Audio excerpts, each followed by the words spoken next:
Hey everyone, and welcome to the Care Connection, SMC's podcast where we bring you top-tier care from people you trust.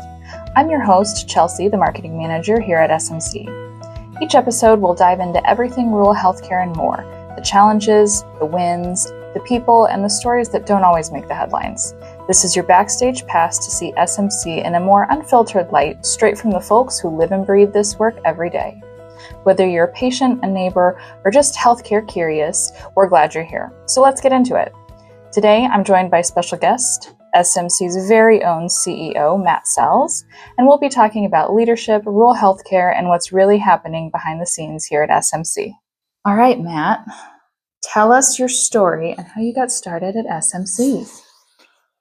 Well, I've been at Shenandoah Medical Center since July of 2013. And I suppose it was kind of a long road getting here. I grew up on a farm south of Rulo, Nebraska, 54 miles from Shenandoah. And so before I came for my interview in May of 2013, I'd never been to Shenandoah before. So it was I think I had seen the old weather forecasts getting put up on some of my local news stations and seen Shenandoah out there, but that's about all I knew about the community. And so, yeah, I went to school, graduated from Falls City Sacred Heart, and then went to Doane College and got a kind of accounting, finance, and political science degrees. Started working as a CPA. Spent about 4 years doing audits of banks, insurance companies, universities, and healthcare entities. And I would say the biggest thing when around that time, my youngest Mason, he was born in January of 2011, and I was going through our busy season in the accounting world at that time, and he was hospitalized after his birth for about 2 weeks, and I was working so much that I really didn't get to see my family during that time at all. And so, yeah, it was pretty rough. You worked a lot. I loved the work that I did. But it was not a great work-life balance when it came to kind of balancing some of those priorities. And so I would say at that point, we made the decision that it was probably time to kind of reprioritize family over work a little bit. And I ended up interviewing and getting the position as the chief financial officer of the hospital in Brown County Hospital in Ainsworth. So I talked Alicia, my wife, into moving out there. That was about 6 hours from kind of where we grew up. And of course, we didn't know anybody. And so that was kind of a interesting way to kind of start your journey as a young family and trying to figure out like who's going to help you out in a new community that you're not from. And there's no family and folks to kind of help you with the kids. And so, yeah, it was a great experience though. Lived in Ainsworth for almost 3 years, met a lot of lifelong friends and learned the business. That's really what I had kind of set forth to do. It was my first job in healthcare, other than I worked as a hospital maintenance worker in high school and on my college breaks at the hospital in Falls City. So my mom had been in healthcare for 40 years. And so she was a great resource for me to ask a lot of questions of, but I really went to Ainsworth to learn what it was like to kind of run a hospital and how they were successful financially. And I learned a ton, during that time frame, and I'll never forget it. And then is, probably a couple of years after being out there and working through some pretty fun kind of projects that we were working on. We had acquired a family clinic in town and converted it to a rural health clinic. We had done a small radiology imaging building project while I was out there and some of those things. So I got some really good experience, but I drew a 100-mile radius around kind of Falls City and said, okay, if one of these positions comes up a little closer to home, I would consider it. And I'd gotten a referral of the position, the CFO position here in Shenandoah, and decided that, okay, I'll do this phone interview. And I did a phone interview with our HR director at the time. Her name was Kelly Royal, and our previous CEO, Karen Cole. And they interviewed me and decided to bring me in. And I got to interview with the executive team and Dave Lazier, who was the chairman of the board at the time, and somehow convinced him to hire me. And that's kind of how I ended up in Shenandoah. And yeah, it's gone incredibly quick. And I was really excited to move closer to home. As I said, I'm about an hour from home, and so it was really important at that time for us to be a little closer to family. And so I think that was a really good move for our kids, for sure. Nice. Yeah. So coming up on 13 years. Coming up on 13 years here this July. It's, I feel like it's been one of those things where I would say it's gone so fast, which is crazy. And especially as you think about like life and your kids growing up, it doesn't seem that long ago that we moved into our home where we still live today. And my kids could walk underneath the counter in my kind of kitchen area, and now they're both 6 foot tall and driving and all that good stuff. So it's changed really fast. At the same time, on the work side, I mean, we've worked on so many different projects and initiatives and things, and I don't know. It feels like I've been probably working here forever at this point, as much. And I think too, there's a lot of people who have been here longer than I have, but there's an awful lot of people that are newer than 13 years. Right. So I've been there when they've been onboarded and from the very beginning. And so it's been just really cool to have the opportunity to hire a number of our physicians, our leaders that we have, and just be part of that hiring process. And as we've kind of shaped this team to become kind of what it is today. So I don't know. I spent a lot of time self-reflecting the older I get, I suppose. And it's been an incredible 13 years here. And I'm really excited to see kind of what the next decade brings as we continue to kind of reimagine what our healthcare delivery model looks like here in Shenandoah. So nice. Yeah, it'll be fun. It will be fun. You've kind of watched SMC develop generationally over the last decade, seeing new people come in, people that have been here for a long time, family members come in. Yeah. It's funny.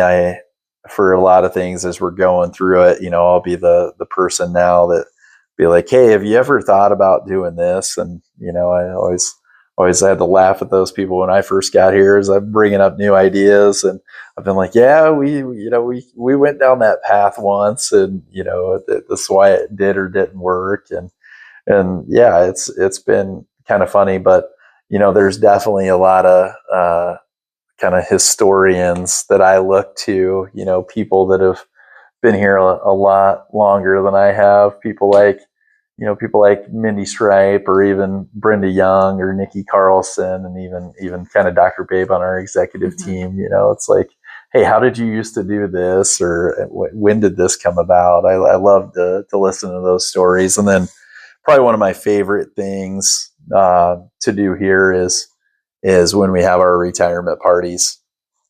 When you have somebody, I think the last one that I can think of as far as, physicians, it was like the last two have been Dr. John Bowery in our emergency department, and Dr.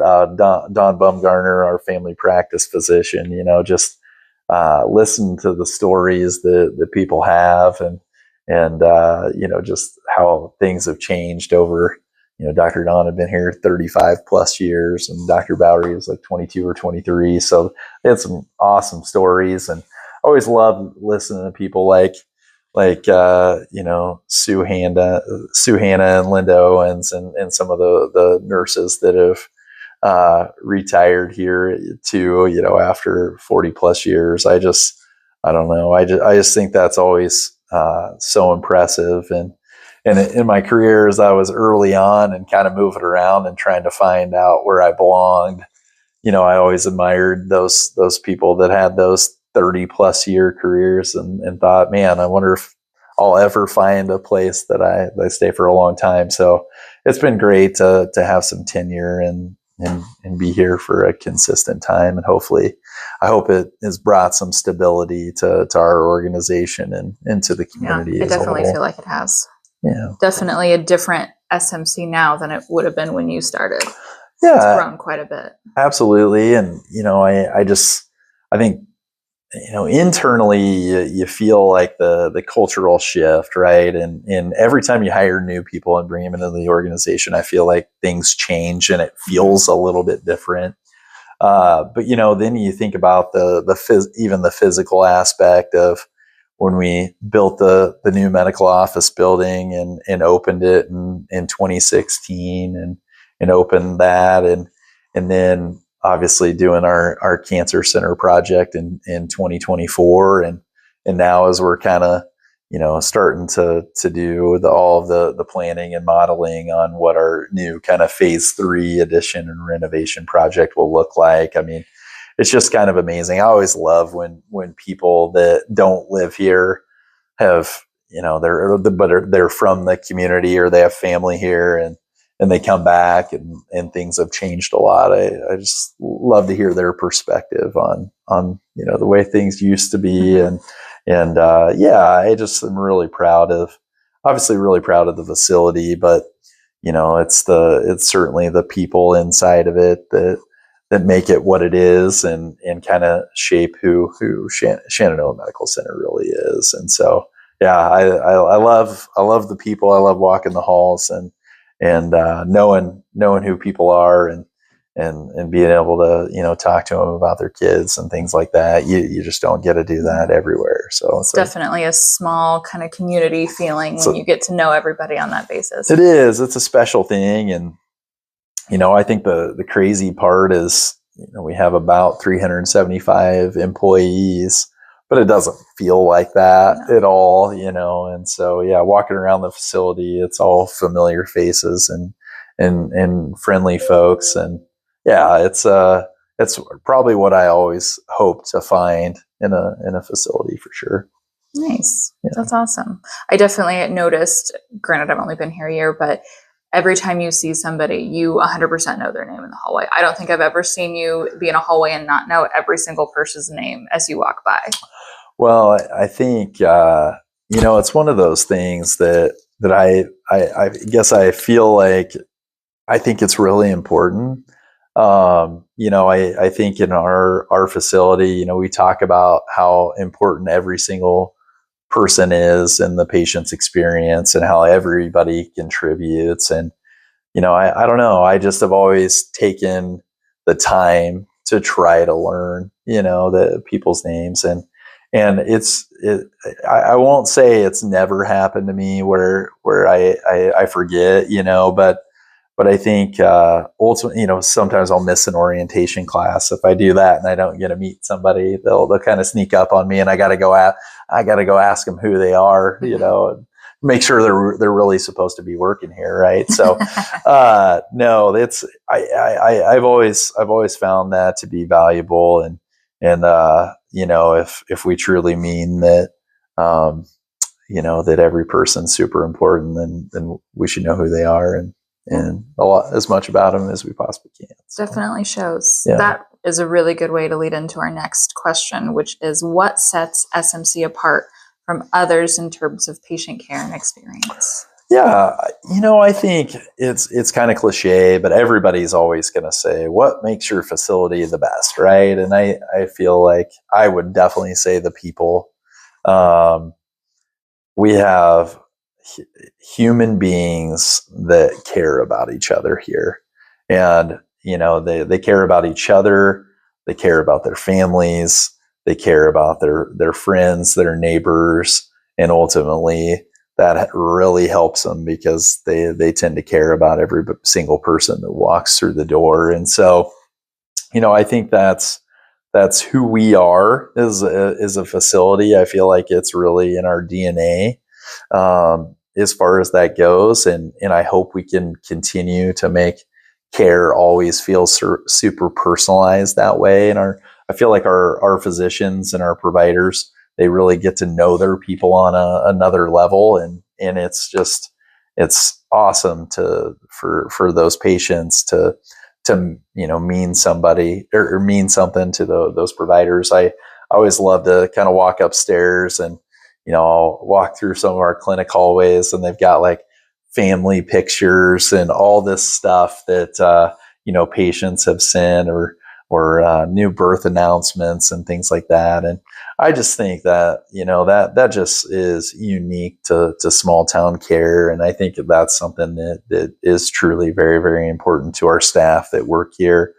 And then I would say the other thing is, I think we've really prioritized having individuals that are really well trained here.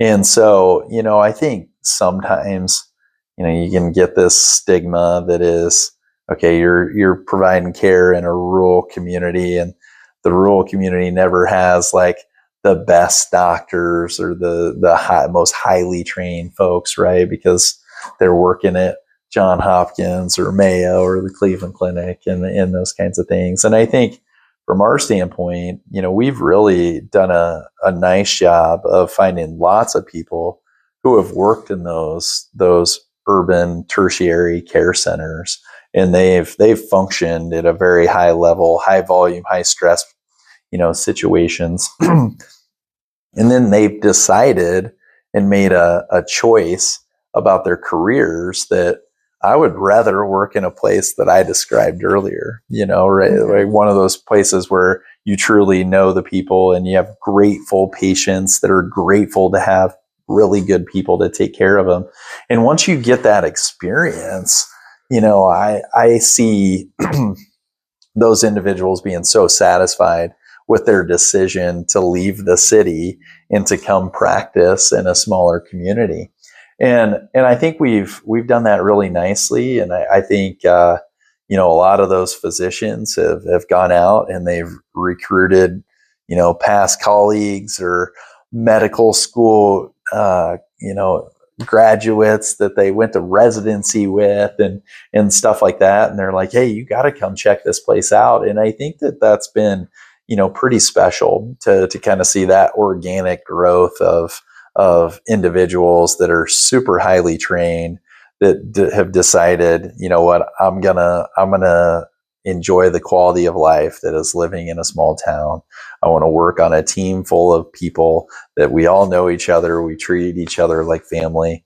And I think that's kind of unique. I do think, in so many places when I talk to my peers and others over the years, it's just so hard to recruit and convince people to come work in a small town. And for us, it's not like we never struggle to fill certain positions, but I just feel like we've been so fortunate to get great candidates and great people. And, I think we're just uniquely, situated enough that we're an hour from Omaha and an hour and 15 minutes from Lincoln and 2 hours from Des Moines and 2 hours from Kansas City. And so, people can live here and have the quiet way of life that's super safe where their kids can get an excellent education.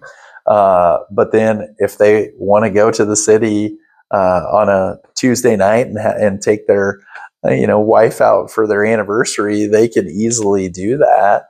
Or get to an airport and fly to whatever destination they want to go to. So I just think we have a lot going for us from that standpoint, and it's allowed us to put together just an outstanding team that I never thought was kind of able to be constructed in a small place. So I feel very, very lucky that we've been able to do that. Yeah, that's awesome. That's definitely a plus of being part of SMC, is having that for sure. Yeah, absolutely. I agree. On that note, how do you prioritize staff well-being and retention in a high-stress industry like healthcare? We know it's always changing. Yeah, absolutely. I think number one is that we really try to balance the importance of family in your life away from SMC with your responsibilities of the job. And, so many times it's, people do not offer the kind of flexibility that you need to be able to get to your kids' games and make sure that you're able to be there for the most important moments of your family's lives. And that has always been something that was kind of a non-negotiable for me. I'm a high school basketball coach. I've coached kids since, my kids are probably 5 or 6 years old. And I've always thought from that perspective, like that was a non-negotiable for me. Our board has always been very supportive of me being super involved and making sure that I can have family time despite how busy the job is. And I think for me, I've just said, okay, well, if I'm going to have the opportunity to enjoy that, we have to make sure that that is available to all of our staff members. And so, I really admire, individuals working shifts. It's hard because, if you're the 7 to 7 nurse on a shift and your kids have something going on, it can be tough because it's like, who's going to be there? But I do think we have a culture full of people that they know what's going on in your life. And if they can make it happen for you, they will try everything in their power to make that a reality. And so I think that permeates the culture in the facility. At times, it can cause stressful workloads on others because you're kind of picking up, those pieces at times. But I wouldn't change that for the world. And I think that that's really important. And then, I think it's just important for us to continue to find, people with their cell phones, right? You've got work email, you've got, people calling, texting all the time, right? About the job. And, I think it's just super important that we continue to work to allow people to get away. I think for our leaders, that's super important because you do have to have some time off, real time off. And I think it's our ability to continue to best train our teams so that they can handle everything in our absences. That's probably most important. And so, I think we've got things we can definitely work on, Chelsea, but ultimately I do think we know what's important. And because of that, we try to make it work and work as well as possible. Awesome. I would agree with all of that. That's a pretty fair statement. From somebody working here, I would say my work-life balance is night and day compared to any other position I've ever had. SMC does a great job of definitely making sure that the employee is taken care of at the end of the day. Well, it's I think it's something we've got to continue to make a priority, but it's something that is never going to change because it's it might not be one of our core values, but family is right up there at the top of the list for sure. Awesome. Well, moving on, how does SMC approach community outreach, which is a pretty broad topic? But yeah, it is. I'll try to take a few different angles at that. So number one, I always say that any community hospital is never going to be successful without the support of its community. But if you're going to gain the support of your community, we have to go out there and support the community. And so, prioritizing volunteerism and being involved has been something that I've preached since day one. And so, not only do I try to live that, right, and participate in whatever organization needs assistance and help, we also sponsor a lot of things, and we do a number of things to try to, put our dollars kind of where that is as well. But we had, I want to say, well over 1,000 volunteer hours from our staff last year. We had over a couple hundred people volunteer their time doing various things throughout our community. And so, I think that is the culture. A lot of our teams like to do it together. They like to say, hey, we're going to volunteer at the Sydney Rodeo, this week, and let's get our whole department together and let's go out and do it together. We do some team building and some things like that. So it's definitely, really, really important to us to be involved. I always, I get a hard time from some of our community members because they'll say, that we'll either have the blue shirts or the yellow shirts, our volunteer shirts, that we wear. And so, it really kind of shows people who we are, and we're pretty recognizable that way. But that's really, really important to us. And then I would say too, we do our community health needs assessments. We're required to do it every 3 years, kind of under regulation. But that process for us is so important. We go out there and we do a survey.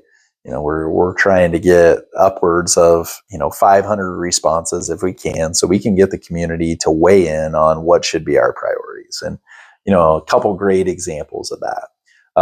One is the importance of safe walking paths. And so, the Kinsey Rooker Memorial Trail really came about because that had been one of our key needs that had been put out there. And so, it might not have been part of like that core mission, but it's like, okay, how can we help the community? What other things can we offer? And that's been a big one. The other thing, other items that we've had, like our community garden.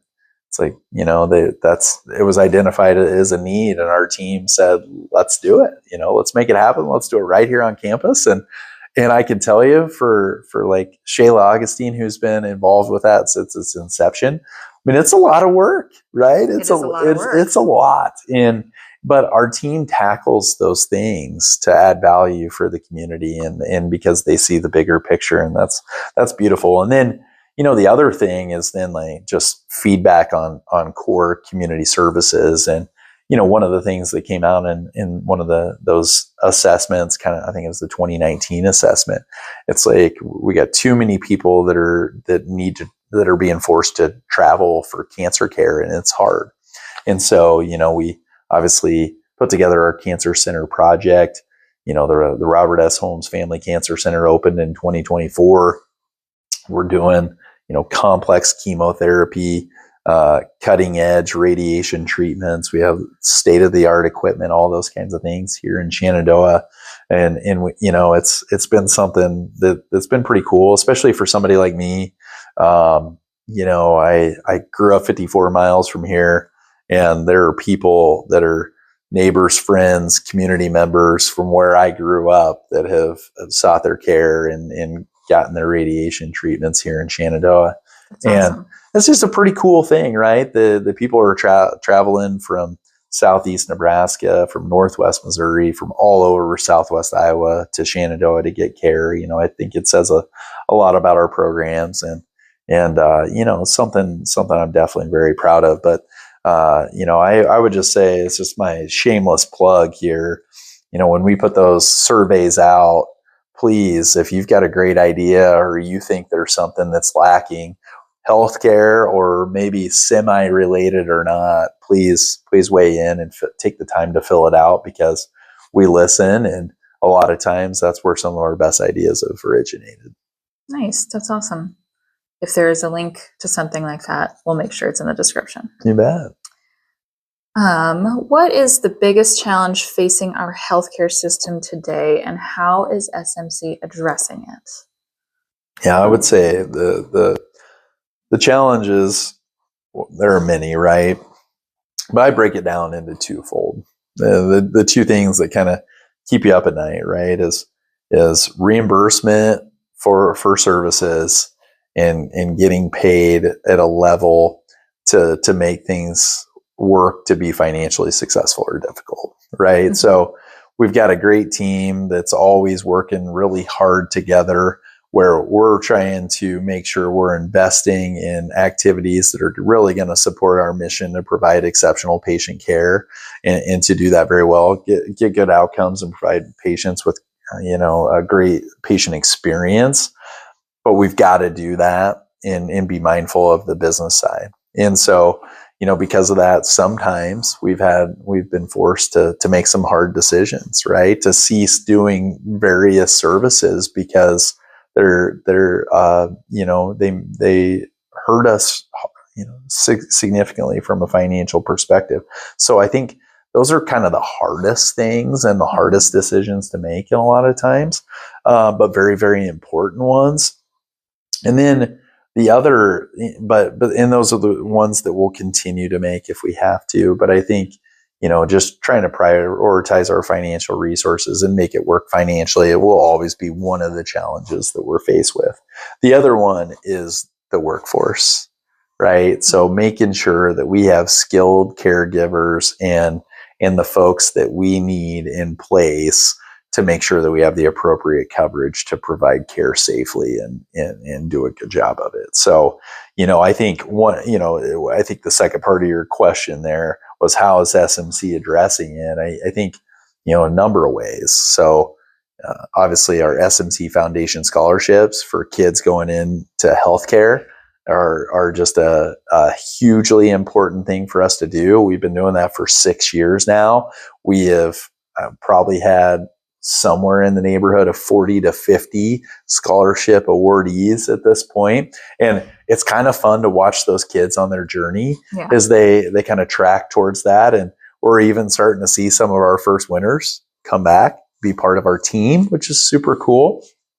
We also have a great student rotation program here. So, our caregivers, our physicians, we do tons of clinical rotations throughout all of our departments upstairs. It's being a really strong clinical site is super important to us. So, the people that are going to radiology school or to pharmacy school, or they're going to medical school, if they want to do a rotation here, we work really hard to try to make that happen for kids, so that we're doing that. And then the other thing is, man, Chelsea, when we have really hard positions to fill and things that are difficult, we'll pay for kids to go to school to do it. I mean, we have sent people to ultrasound school, to speech pathology school. We've sent people to learn to study to be laboratory technicians. We're currently working with a few folks to go to nursing school. I just look at things that are really hard for us to fill. Things like radiation therapy and nuclear medicine technicians and things like that. We're definitely willing to work with local high school students or people that are on our staff and want to go back to school. Like, we will absolutely financially support those people along their kind of healthcare occupation journey and try to make that a reality. And it's so cool, right? Awesome. To see somebody who, was a local student that we've worked with to get them through, and so they can come and provide service in the communities that they've grown up in. But it's such a cool thing to have somebody on staff that, has kind of gotten their foot in the door at more entry level type of position, and then decided, hey, I want to go back to school and I'd love to be able to do this or to do that, and see them be successful and get into some wonderful careers. That's something we take a lot of pride in here too. Yeah, it's pretty awesome. Off the top of my head, I can think of at least 2 providers that have, gone forward in their education and gotten more credentialing and certifications. And that's just awesome that they continue to do that. And absolutely. And I just think that's something we got to continue to foster. And that's a great way to, it's the grow your own philosophy, right? And so, it's whether we're fostering, our local vegetables here in our community garden, or growing our own people into great healthcare caregivers. It's pretty neat to see. It's pretty cool. It's pretty cool. And it kind of lends back to the idea, like, when you come here, it is your neighbors taking care of you. It's the people that love you that are taking care of you. They want the best for you. Very much so. Very much so. Awesome. Can you share a success story or initiative that you're particularly proud of or that made a really big impact for you? I think I'd probably say, and there's a bunch of them, but I'd probably say the thing that hits closest to home for me is the Cancer Center project. Mm-hmm. I lost my dad to lung cancer in 2003. In his situation, he had basically done a few chemotherapy treatments, some radiation therapy treatments, and said, I'm not going to travel to be able to go do those things. And so he kind of gave up his fight with cancer kind of with that. And so, and he was, of course, stage 4 as well. And so, I think our initiatives around that are probably particularly meaningful to me, because I just know that traveling for that type of care, sometimes people won't do it, right? Mm-hmm. And so I think being able to provide that here, it makes us just so much more impactful to our local community, and making sure that they do get that care. I also think the screening, our screening efforts around cancer are so important, because if we're able to catch something in stage 1 and we can activate early onset treatment, we are just so successful most of the time in helping those individuals maintain their quality of life. It's just, I am so proud of that. And I'm so happy when we catch those things early, and it doesn't end up being, devastating to families and things like that. So I would say that for me is probably, it hits particularly close to home. And I think, I just see the number of people that get care in our cancer center, every day. And then, to do something like our Hope Walk that we did, and have a number of folks that were, either survivors or currently battling, and just to see their support system show up and with them, and for those kinds of things, I just thought that was really special. And I think that's something that we'll continue to invest our time and resources in. I'm really, really proud of that. And I look forward to kind of continuing that forward. Awesome. That is definitely a great one. It makes a big deal for our community and a lot of people. Yeah, no doubt. Looking ahead, what are your top priorities? How do you see them shaping the future of healthcare, the community here in Southwest Iowa? Yeah, that's a great question. I think immediately for us, doing our stage 3 addition and renovation program as a whole is really important. And I'll talk about a few of the different components with that, why I think they're so important. So, number one, we start that the first phase of that project is really kind of reestablishing a better environment and better resources for our EMS team, and a new kind of EMS building. It includes living quarters, the new garages, as well as a safety and training center. And that will be great for the team. It will be great from a resource perspective and what we're able to offer that team as we send them out into the community to take great care and save people's lives. So I think that's, obviously a huge priority. But then there are things that we're then able to do.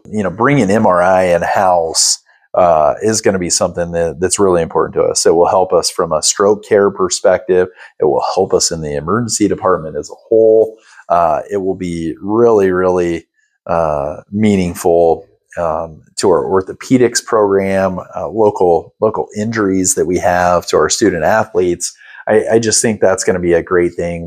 And during that process, of course, we get to upgrade all of our radiology area too, and along with respiratory therapy in that part of our building. And I think that's going to be a tremendous win.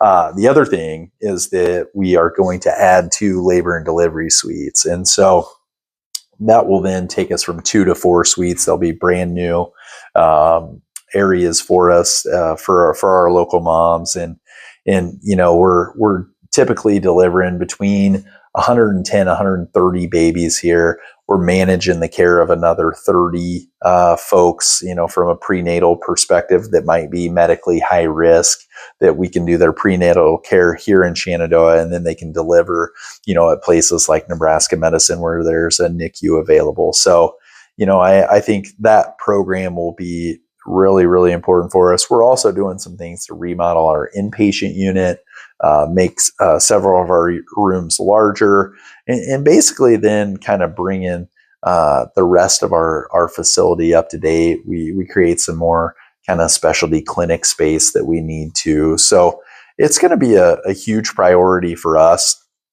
And I think really allow us to kind of deliver care at the next level as we move into, 2027, 28, and 29 and beyond. And so, yeah, I'm really excited about that. And then I think just from a programming perspective, our ability to continue to do a great job with, really with health and wellness and supporting, everything that we can do to keep people healthier.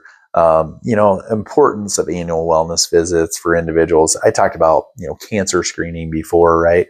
Most of those cancer screenings you're getting set up as a result of your annual wellness visit. It's like, Matt, you're getting older, you're due for this, you're due for that, right? And that's when you find those things. And so, making sure that we're doing a great job of bringing our patients, back into the facility and on a regular basis so that we can catch things early is just super important.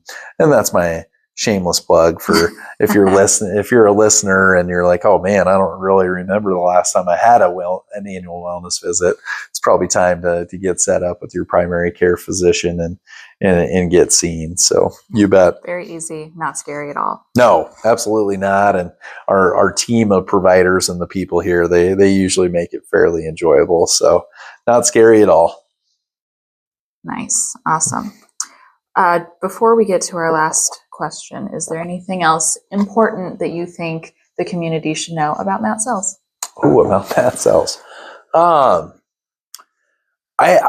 don't know. That's a great question, Chelsea. I think the biggest thing is, I love this community, even though I've only been here 13 years. It has been, so Carter and Mason, my sons, they would have been basically 3 and 4 when we moved to Shenandoah. And so, over the past 13 years, they've grown up here. This has been their home. It's basically the only place they ever remember growing up, right? And so, it's particularly special to me. And so that's probably the reason I've tried to invest so much time when it comes to, whether we're working on founding Vision Shenandoah or working with our local Shenandoah Chamber and Industry Association or volunteering, with Turnbull over the years or anything that we could do to get involved. It's been so worth it. And so, I just encourage people to get involved and do what you can to help. Everybody always kind of thinks, like, my favorite thing to say is I love talking to people, and they always say, hey, somebody should do this and somebody ought to do that.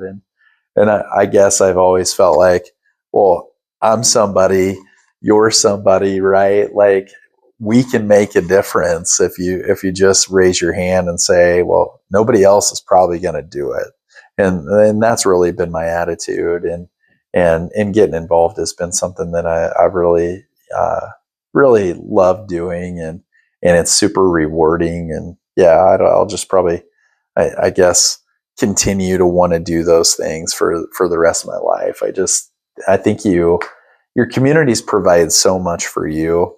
If you're not asking yourself, like, what more could I do for my community? You're probably missing a pretty big opportunity to get rewarded in ways that you never thought possible. And then, I think, one of the things I always say that I talk to a lot of kids about, I mentioned earlier, high school basketball coach, assistant with our basketball program here in Shenandoah, and I just love working with kids.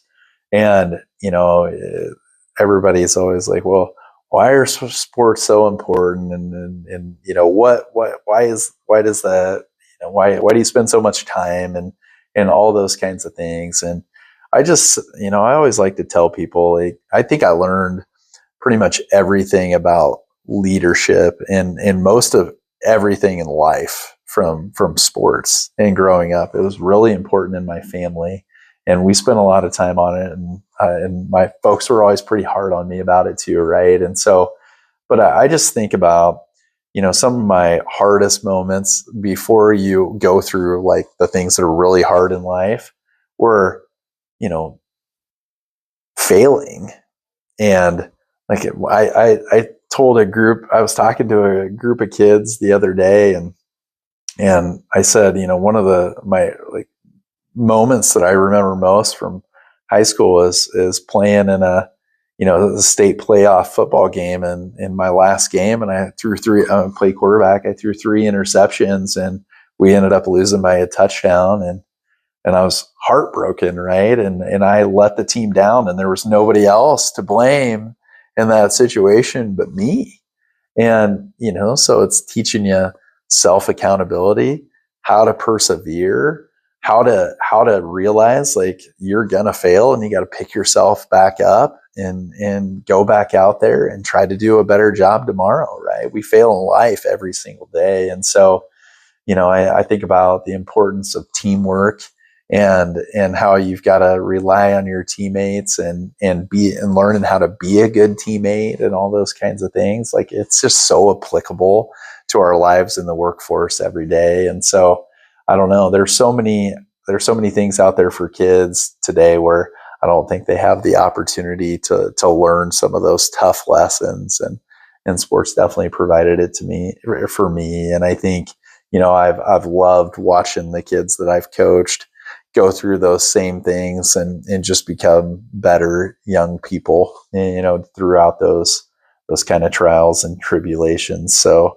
I don't know. I think it's can be super important and something that I really value. And when I say like it's taught me so much about my life, like I couldn't overstate that anymore. And then, just the other things, I don't know, anything else about me. I'm not super interesting. Like everybody kind of. I think everybody would disagree with that. Well, I don't know. I don't know about that.